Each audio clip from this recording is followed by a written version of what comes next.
தமிழக வெற்றிக்கழக அரசு இன்றைக்கு எதிர்க்கட்சி தலைவர் உதயநிதி ஸ்டாலின் அவர்களை கைது செய்திருக்கிறார்கள். நாளைக்கு பட்ஜெட் கூட்டத்தொடர் கூடவிருக்கிறது.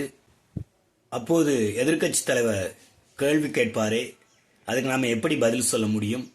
அவர் எப்படியாவது தடுத்து நிறுத்த வேண்டுமே அப்படின்னு எதிர்பார்த்து கொண்டிருக்க இந்த வேளையில் அவர் இரட்டை அர்த்தத்தில் பேசிவிட்டார் என்று சொல்லி இந்த பயந்தாங்கொள்ளி தாவேக அரசு அவரை கைது செய்திருக்கிறது. தாவேக அரசே, உங்களுடைய தலைவர் விஜய் அவர்கள் அவர் பேசிய பேச்சையெல்லாம் நீங்க கேட்டீங்களா? டேஷ் டேஷ் டேஷ் என்று பேசினாரே. What is the meaning of the dash? அது அருவருக்கத்தக்க வகையான ஒரு பேச்சு அல்லவா?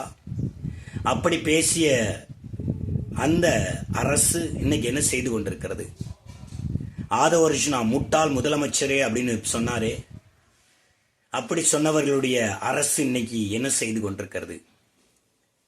மக்கள் பிரச்சனைகளை பற்றி கேள்வி கேட்டால் வாய் திறக்காத இந்த தாவேக அரசு இன்றைக்கு எதிர்க்கட்சி தலைவரை கைது செய்திருக்கிறது. உங்களுடைய கைதுக்கெல்லாம் பயந்தவர்கள் திமுக காரர்கள் அல்ல.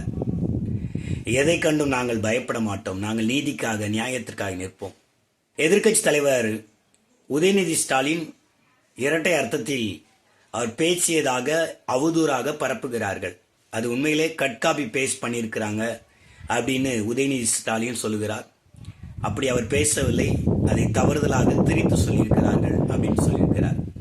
ஒருவேளை அவர் அப்படி பேசியிருந்தா கூட அது கண்டிக்கத்தக்கது.